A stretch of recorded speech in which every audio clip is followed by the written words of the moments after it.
The Crothian Warmaster towered over the crowd of conquered humans, his 4 arms spread wide in a display of dominance. Commander Zekthor had subjugated 17 worlds in his campaign across the Outer Rim, and Earth was meant to be just another trophy in his collection. The blue-green planet had fallen in 3 days, pathetically easy compared to the fortress worlds of the Deneb sector. Kneel before the Crothian Empire, his translator boomed across the plaza. Thousands of humans pressed their faces to the ground, trembling. All except one. A boy, no more than 16 standard years, stood in the center of the square. His name was Jake Morrison, and he wore the tattered remains of what had once been a high school varsity jacket. Dirt streaked his face, and a cut above his eye had crusted over with dried blood. But his green eyes held something that made Zekthor's combat instincts flare with warning. The boy was smiling. "You." Zekthor's voice crackled through his helmet's external speakers. "Human child. I'll kill you if you don't kneel." Jake's smile widened. "Yeah, I figured you'd say something like that." Murmurs rippled through the prostrate crowd. Zekthor's mandibles clicked in irritation. In all his conquests, no one had ever responded to his threats with such casual indifference. He'd broken warrior priests of the Stellar Communion, reduced proud Valkyrian generals to sobbing wrecks. This should have been simple. "You do not fear death." Zekthor descended from his platform, his power armor servos whining as he approached the boy. "Oh, I'm terrified," Jake said, his voice steady despite his words. "My heart's going about 1,000,000 miles an hour right now. I might actually puke on your boots, sorry in advance for that." Zekthor stopped 3 meters away. At his full height, he stood nearly 3 times the boy's size. His armor bristled with weapons, each one capable of reducing a human to component atoms.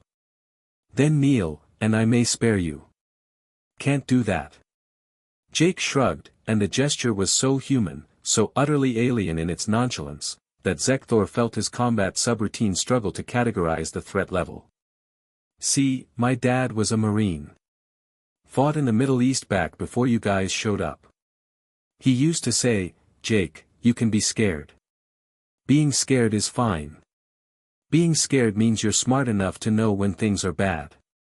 Your father taught you wisdom," Zekthor acknowledged. "He is not here to protect you now. He died in your first bombardment," Jake said, and for a moment, something flickered across his face, grief, rage, both intertwined. Then the smile returned, but this time it had teeth. "But he taught me the rest of that lesson too. He said, being scared is fine, but kneeling. That's when you stop being human." Zekthor's tactical computer was now flashing warnings he'd never seen before. No increased heart rate. No pheromones of submission. The boy's stance had shifted slightly, weight distributed in a way that suggested he was preparing for violence. Impossible. The human had no weapons, no armor, no chance.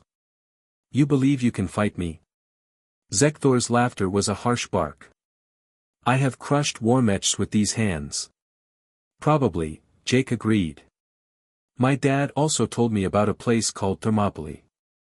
300 Spartans held off an empire. They all died, but they didn't kneel. He told me about the Alamo, about Bastogne, about 1,000 other places where people who had no chance of winning fought anyway." The boy took a step forward. "He said humanity has a weird thing about lost causes. We kind of love them. They inspire us. Stories about them echo for thousands of years. The victories? Those are nice. We like those. But the last stands? The impossible fights?" Jake's smile was almost peaceful now. "Those are what make us human." Zekthor's primary weapon arm rose, the plasma cannon charging with a high-pitched whine. "Then die human, and become one of your legends. That's the plan." Jake spread his arms wide. "But here's the thing you need to understand, Zekthor, can I call you Zek? You're going to kill me. Probably going to kill a lot of us.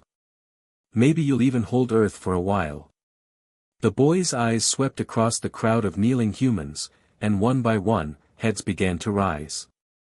Eyes found Jake, and something passed between them, some intangible thing that Zekthor's sensors couldn't measure. But every one of these people is going to remember the kid who wouldn't kneel. They're going to tell their children. Those children will tell theirs. And somewhere down the line, whether it's in a year or 10 years or 100 years, humans are going to come for you. We're going to come for all of you. Jake took another step forward, and impossibly, Zekthor found himself taking one back. Because that's what humans do. We're not the strongest species in the galaxy. We're not the smartest. We don't have the best technology or the biggest ships. But we have something you don't. And what is that? Zekthor demanded, his voice modulator unable to mask his confusion. We're really, really good at holding grudges, Jake said. And we never, ever forget. The plaza had gone silent. Every human was standing now, and though none had weapons, though they had no hope of victory, they stood beside the boy in spirit if not in body. Zekthor's tactical computer finally gave him a threat assessment, critical. Unknown parameters. Kill me, Jake said softly. Make me a martyr. Or let me live and make me a symbol. Either way, you've already lost. You just don't know it yet. In his 3 centuries of warfare, in conquests spanning a dozen star systems, Zekthor had never felt what he felt in that moment. It wasn't fear, exactly. It was something worse, it was doubt. He pulled the trigger anyway.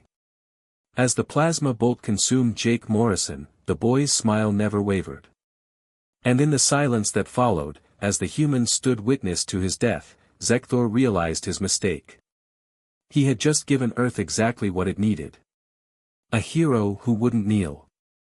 The rebellion began before Jake's ashes had cooled.